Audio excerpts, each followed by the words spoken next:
തീർക്കാത്ത ദുഃഖത്തിൽ കഴിയുന്നു ശിവഭക്തരാം തമ്പ്രാനും തമ്പ്രാട്ടിയും. ശയനത്തിൽ ശിവദർശനേ സ്വപ്നെ തമ്പ്രാട്ടി ഉണർന്നു പുലരിയായി. തൊഴിമാരൊത്തു നീരാടാൻ യാത്രയായി. ആ പൊൻപുലരിയിൽ കുളിക്കടവിൽ തേജസാഞ്ജലിക്കും ഒരു പൈതൽ ശിവദേവൻ നൽകിയ നിധിയല്ലയോ. മരക്കലോ സന്തോഷം അലതല്ലി. ഉണ്ണി വളർന്നു ബാലനായി കൗമാരം പടിവാതിൽ എത്തി നിന്നു. മാറുന്നു ഭാവങ്ങൾ രീതികൾ ഉണ്ണിക്കു കൂട്ടുകാരടിയാളന്മാർ. കടവിനക്കരെ പറച്ചിയൂരിൽ അടിയാളത്തിലെ കൂട്ടുകൂടി.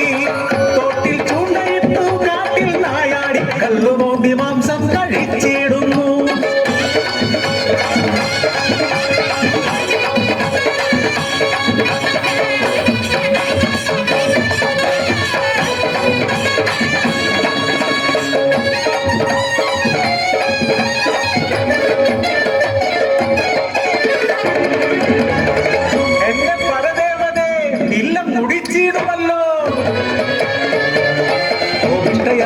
തമ്പ്രാട്ടി ഉണ്ണിയെ മച്ചിൽ ബന്ധിക്കുന്നു. ജലപാനം നൽകില്ല പൊന്നുണ്ണി കുരുത്തക്കേടുകൾ ഏറെയായി. അക്കം കഴിഞ്ഞപ്പോൾ അമ്മ തൻ മാനസം സ്നേഹമായി പിന്നെ വാത്സല്യമായി. മനക്കല മച്ചിന്നെ എത്തിയ അമ്മ പറപ്പുരവാതിൽ തുറന്നു നോക്കി.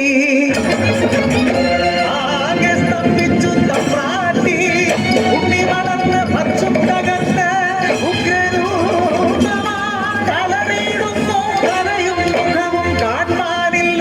പരിഭ്രമിച്ചോടി തമ്പ്രാട്ടി പടിപ്പുരവാതിൽക്കൽ എത്തി നിന്നു.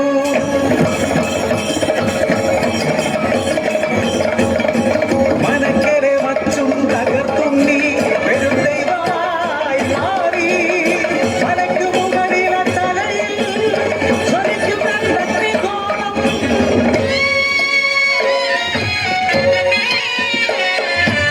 ഭയന്നൊര തമ്പ്രാട്ടി നോക്കാനാവാതെ കൈകൾ കൂപ്പി നിന്നു. അലറുന്ന ഉണ്ണി അമ്മയോട് ചൊല്ലി മനുഷ്യനു ജാതിയൊന്നാണ്. അടിയാളപ്പറയത്തു ദൈവമാകും ഞാൻ മുത്തപ്പൻ ദൈവമായി ഇറങ്ങാടും.